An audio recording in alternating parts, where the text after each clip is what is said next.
જે વાઘોડિયા નગરપાલિકા ખાતે ઘણા સમયથી લોકોની માગણી હતી 4 સ્મશાન 2 કરોડની ઉપરની કિંમતના, એક દલિત સમાજનું સ્મશાન, એક વસાવા સમાજનું સ્મશાન, તવરા અને ટીંબીના 2 રોડ, 1.5 કરોડ રૂપિયાના, 1 કરોડ રૂપિયાનું ગાર્ડન, આમ 5.5 કરોડ જેવી મોટી રકમ આજે વાઘોડિયા ખાતે ખાતમુહૂર્ત કરવામાં આવ્યા. આ ખાતમુહૂર્તની અંદર તાલુકા સંગઠનના પ્રમુખ જય જોશી, જિલ્લાના મંત્રી હરિભાઈ, નીતેશભાઈ, અંબાલાલભાઈ, ભાવેશભાઈ, બ્રિજેશભાઈ,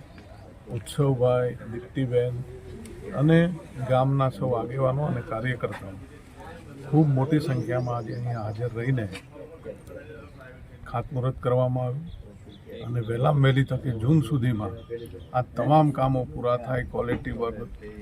એવી કોન્ટ્રાક્ટર્સને સૂચના આપવામાં આવી છે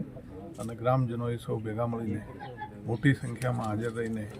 ખાતમુહૂર્ત કરવું. આ સંખ્યામાં હાજર રહ્યા બદલ તમામ ચૂંટાયેલી પાંખ, સંગઠનની પાંખ અને સૌ ગામના કાર્યકર્તાઓનો હું આભાર માનું છું. સ્વચ્છ ભારત મિશન સ્વચ્છ ભારત મિશનની અંદર ડોર ટુ ડોર કચરાની અંદર પણ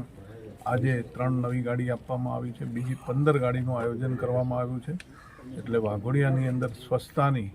પૂરેપૂરી કાળજી લેવાની ચીફ ઓફિસરને સૂચના આપવામાં આવી છે કે કોઈપણ સોસાયટીની અંદર કચરાની કોઈ બૂમ ના આવે અને વાઘોડિયા સ્વચ્છ રહે, નિરોગી રહે અને તંદુરસ્ત રહે એ માટેની તમામ પ્રયત્ન કરવામાં આજે આવ્યા છે.